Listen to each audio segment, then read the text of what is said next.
Bonjour, dans cette vidéo, nous allons aborder la notion de fonction logarithme népérien. Okay? Donc, mais avant de définir la fonction logarithme népérien, faisons une petite histoire.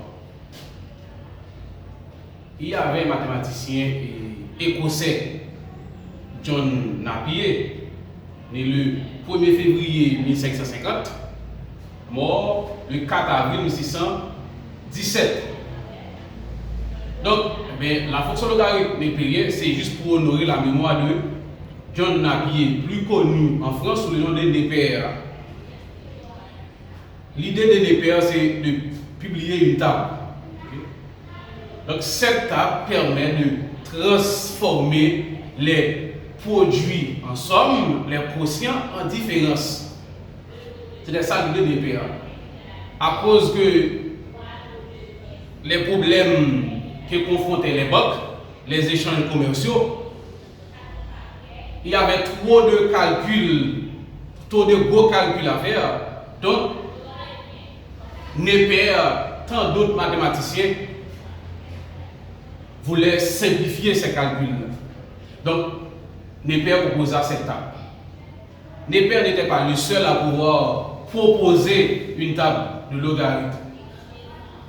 Il y avait le Suisse Bergit en 1620, après Népère. Il y avait aussi l'anglais Briggs en 1624.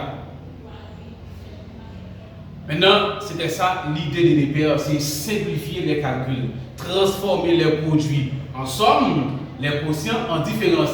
Pour Népère, c'était plus facile d'additionner que de multiplier. C'était plus facile de soustraire que de diviser. Donc, c'était ça l'idée de Népère, c'est transformer les produits en somme, les quotients en différence. Maintenant, nous allons définir la fonction logarithme népérien. Et avant, on va voir la définition et les propriétés algébriques de la fonction logarithme népérien. Maintenant, on va définir la fonction logarithme népérien. Définition.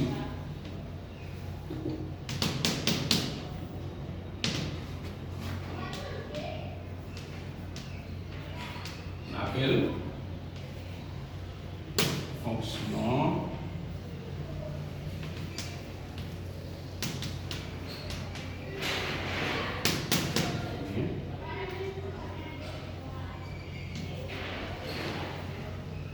une fonction croissante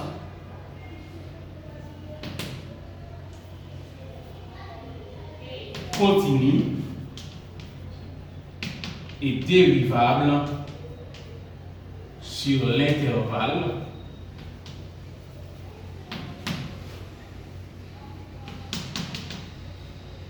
zéro à plus l'infini. Cette fonction, elle admet une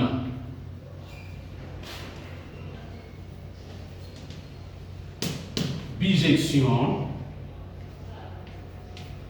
de 0 à plus l'infini sur moins l'infini à plus l'infini. Maintenant, la fonction logarithme népérien, comme son nom l'indique, elle traduit logarithme, n népérien. Maintenant, cette fonction-là est une fonction croissante, est une fonction positive. Elle est continue, dérivable sur R star plus, c'est-à-dire 0 à plus l'infini. Maintenant, avec la notion de logarithme népérien, le réel 0 et tous les nombres négatifs n'ont pas de logarithme. C'est-à-dire, on ne peut pas avoir ln de nombres négatifs. C'est-à-dire, ln, un nombre négatif, n'existe pas. C'est seulement avec des réels strictement positifs qu'on utilise la notion de logarithme népérien. C'est ça?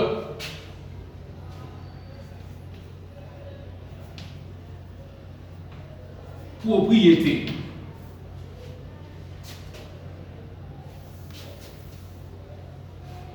Puisque l'idée de Népère, c'est de transformer les produits en somme, quel que soit deux réels supérieur à 0, P supérieur à 0, ln A fois P, ça donne ln A plus ln B. ln A sur P, ln A moins ln B. Donc pour les paires, le logarithme de produit est égal à le logarithme de produit A par B est égal à ln A plus ln B. Le logarithme de A sur B avec B différent de 0 est égal à ln A moins ln B. Donc, les paires transforment ce produit en somme, ce quotient en différence. Encore, ln racine de A. Maintenant, la valeur de la racine, c'est ln A puissance 1 demi. Et finalement, ça va donner 1 demi ln A. D'une façon générale, ln racine nième de A puissance P, ça donne P sur N, la puissance de A divisé par la valeur de la racine qui est N, P sur N, ln A. Ln 1 sur A, ici on a un quotient, c'est ln 1 moins ln A, à noter. La fonction logarithme népérien des symboles ln, mais la base de cette fonction, on note E. La base de la fonction logarithme népérien, on les note E. Et sa valeur conventionnelle, 2,718. C'est la valeur conventionnelle de la base de la fonction logarithme népérien. Maintenant,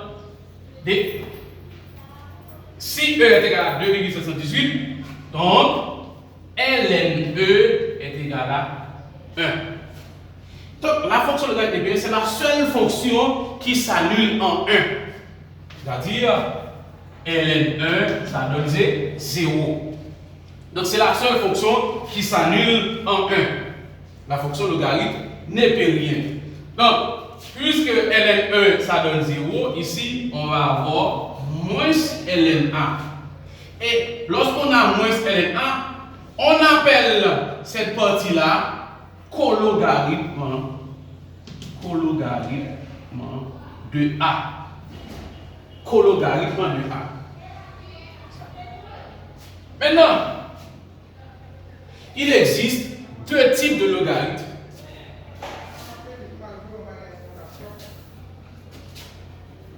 Il existe deux types de logarithmes.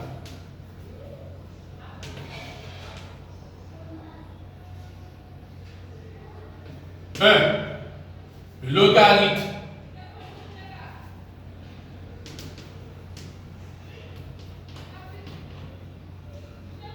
népérien de symbole ln et de base E tel que ln E est égal à 1. Il y a aussi le logarithme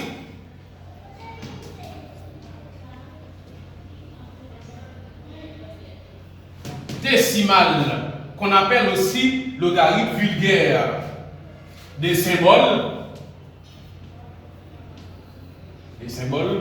log et de base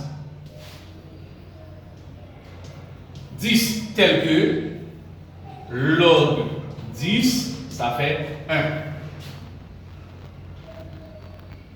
Maintenant, comment peut-on prouver que log 10 est égal à 1? Quelle est la différence qu'il y a entre le logarithme décimal et le logarithme népérien? Bien, L log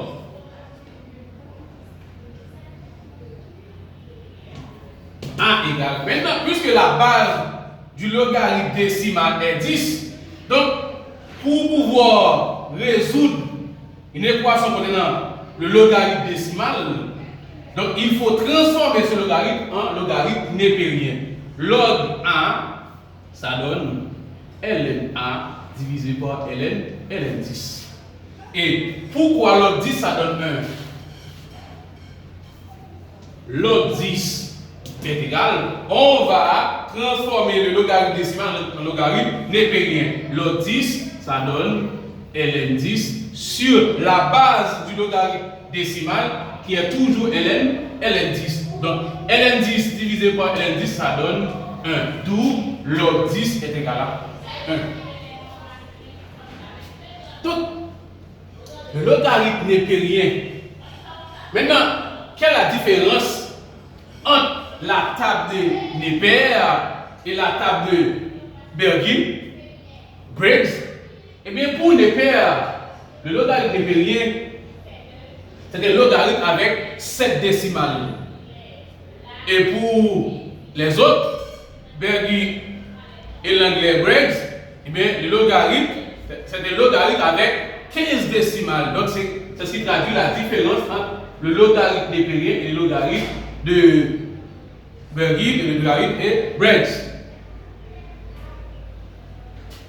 Maintenant, logarithme à base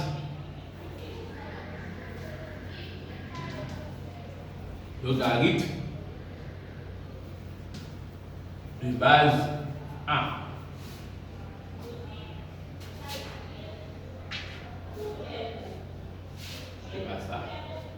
Par exemple, log x a, ça donne ln(x).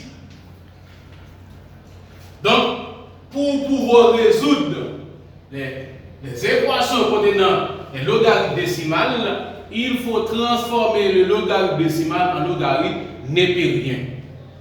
Log xa est égal à ln(x) divisé par ln(a). Log, quel que soit b, c,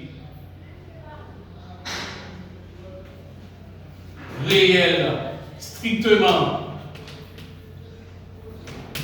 positif,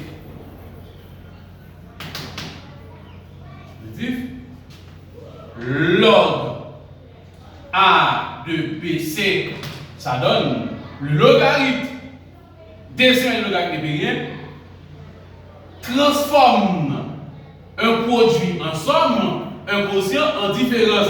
Log bca, lnb divisé par lna, ici a c'est la base de ce logarithme, plus lnc sur lna. Ça c'est logarithme décimal des produits.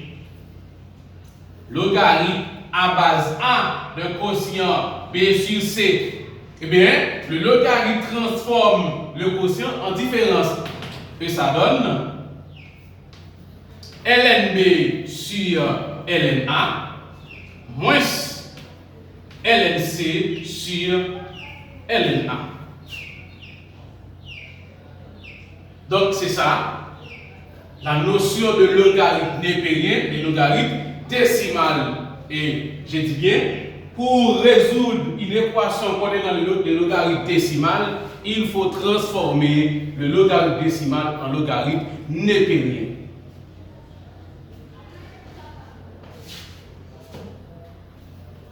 Log